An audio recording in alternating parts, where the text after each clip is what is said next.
RCB ने ये match बहुत ही कंफर्टेबल तरीके से जीत लिया और पहुंच गए हैं टेबल के टॉप पर। और विराट कोहली द लेजेंड के बारे में भी बात करेंगे, लेकिन सबसे पहले मैं बात करूंगा उस चेंज के बारे में जो कि आरसीबी ने इस मैच के लिए किया। इंपैक्ट भले वो क्रिएट नहीं कर पाया, लेकिन स्टिल वो चेंज करना चाहिए था।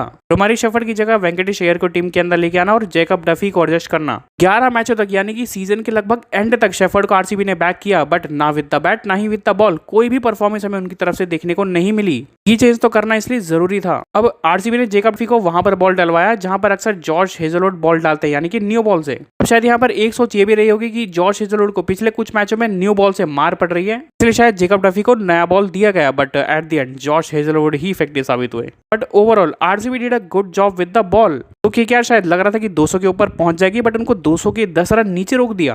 बट केकेआर की अच्छी हुई थी, फिन एलन अटैक करके खेल रहे थे, बट वहां पर एज ऑब्वियस भूवी उनको आउट करते हैं। उसके बाद अंकुरिश रघुवंशी जब वो आए तब उन्होंने उस मोमेंटम को कैरी किया और बढ़िया बढ़िया शॉट्स लगाने उन्होंने आते ही शुरू कर दिए थे। प्रॉपर टाइमिंग गेम हमें उनकी तरफ से देखने को मिलती है। इनफैक्ट मिडिल फेज के अंदर भी केकेआर ठीक चल रही थी, कैमरन ग्रीन भी बड़े बड़े शॉट्स लगा रहे थे, लेकिन इतनी अच्छी सिचुएशन के बाद भी जो एक स्ट्रॉन्ग फिनिश चाहिए होती है वो केकेआर को नहीं मिल पाई। आखिरी 5 ओवर में अंकुरिश रघुवंशी, रिंकू सिंह दोनों सेट बल्लेबाज थे, बट सिर्फ 50 रन ही बन पाते हैं आखिरी 5 ओवर में। भुवनेश्वर कुमार, जॉर्ज हेजलवुड और राशिद सलाम ये तीनों मिलकर डेथ ओवर्स में वो यॉर्कर वाला प्लान ना बहुत अच्छी तरीके से एग्जीक्यूट कर रहे थे। इसका रिजल्ट कि दोनों सेट बल्लेबाज होने के बावजूद भी किसी भी ओवर में आखिरी में एक से ज्यादा बाउंड्री नहीं निकाल पा रहे थे। कोई भी ओवर पर ज्यादा से ज्यादा 10 या 12 रन का ही जा रहा था। इसलिए कहते हैं कि अगर आपके पास बॉलिंग अच्छी है और आपको किसी दिन मार भी पड़ रही है तो आप उस दिन भी कोई एक ना एक ऐसा अच्छा फेज निकाल दोगे जिससे मैच में ना फर्क पैदा हो जाएगा। क्योंकि अगर 192 की जगह 207 होता तो सोचो 15 रन का फर्क पड़ता और मैच आखिरी ओवर तक तो चला गया था ना। फिर आती है आरसीबी चेज करने, या फिर यूं कहूं कि फिर आते हैं विराट कोहली चेज करने, क्योंकि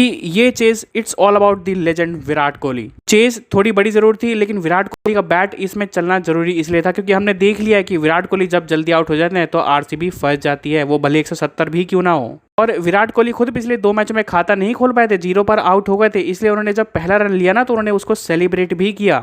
1 रन लेने के बाद, खाता खोलने के बाद जब वैभव अरोड़ा अपना पहला ओवर लेकर आए तो उन्होंने विराट कोहली को अपने पहले ही ओवर में पूरी तरीके से ना सेटल कर दिया। वो उनको उनके स्ट्रॉन्ग एरियाज में बॉल देते जा रहे थे, विराट कोहली उस पर लगातार चौके मारते जा रहे थे, तो उनके लिए थोड़ा सा और भी ईजी हो गया। फिर उसके बाद तो उन्होंने कोई मौका नहीं दिया। फिर विराट कोहली खेलते हैं अपनी टिपिकल विराट कोहली स्टाइल वाली काम, कंट्रोल और स्मार्ट इनिंग्स। इस पारी में एग्रेशन भी था, बट वो एट अ सेम टाइम पूरी तरीके से कंट्रोल में भी थे। पूरी पारी में एक जगह भी ऐसा नहीं लगा, एक बॉल पर भी वो कहीं भी बीट नहीं हुए। और इस पारी की खास बात की एरियल शॉट ज्यादा नहीं खेले, ओवर अग्रेसिव होने की कोशिश नहीं की। उनकी ताकत है अलोंग द ग्राउंड शॉट्स खेलना और रनिंग बिटवीन द विकेट्स। पूरी पारी इसी टेम्पलेट पर चली है और मक्खन की तरह विराट कोहली ने इजीली एक बार फिर से ये चेज कंप्लीट कर दिया है।